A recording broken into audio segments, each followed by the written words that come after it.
گنڈے بنانا اور ان پر گریں لگا کر آیات قرآن اور اسماء الہیہ پڑھ کر پھونک مارنا بھی جائز ہے۔ جمہور صحابہ اور تابعین اسی پر ہیں، اور حدیث عائشہ رضی اللہ تعالی عنہا میں ہے کہ جب حضور سید عالم صلی اللہ علیہ وسلم کے گھر والوں میں سے کوئی بیمار ہوتا تو آپ صلی اللہ علیہ وسلم ان دونوں صورتوں کو پڑھ کر اس پر دم فرماتے تھے۔ اور بخاری مسلم کی حدیث میں حضور صلی اللہ علیہ وسلم رات کو جب بستر مبارک پر تشریف لاتے تو اپنے دونوں ہاتھوں پر دم فرمایا کرتے اور اپنے سر سے پاؤں تک پورے جسم مبارک پر اپنے دونوں ہاتھوں کو پھیلایا کرتے تھے جہاں تک کہ دستے مبارک پہنچ سکتے۔ یہ عمل 3 مرتبہ فرماتے۔ خلاصہ یہ ہے کہ قل اعوذ برب الفلق اور قل اعوذ برب الناس، یہ دونوں صورتیں جنوں شیاطین اور نظر بد، حسیب اور تمام امراض خصوصاً جادو ٹونے کا مجرب علاج ہیں، ان کو لکھ کر تعویذ بنائیں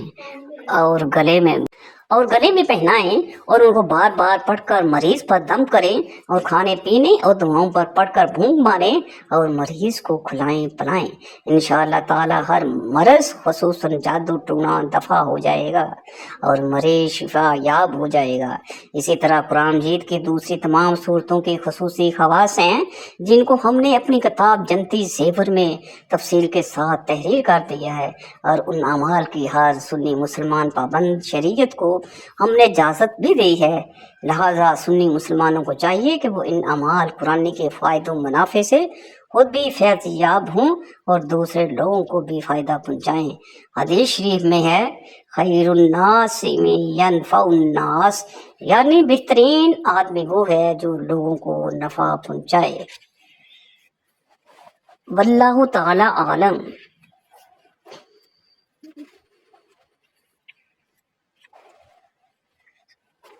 سورۃ فلق جس کا ترجمہ یہ ہے تم فرماؤ میں اس کی پناہ لیتا ہوں جو صبح کا پیدا کرنے والا ہے، اس کی سب مخلوق کے شر سے اور اندھیری ڈالنے والے کے شر سے جب وہ ڈوبے، اور ان عورتوں کے شر سے جو گھروں میں پھونکتی ہیں، اور حسد والے کے شر سے جب وہ مجھ سے جلے۔ سورۃ ناس قل اعوذ برب الناس مالک الناس الہ الناس من شر الوسواس الخناس الذی یوسوس فی صدور الناس من الجنۃ والناس۔ تم کہو میں اس کی پناہ میں آیا جو سب لوگوں کا رب، سب لوگوں کا بادشاہ، سب لوگوں کا خدا، اس کے شر سے جو دل میں بڑے خطرے والے اور دبک رہے، وہ جو لوگوں کے دلوں میں وسوسے ڈالتے ہیں جن اور آدمی۔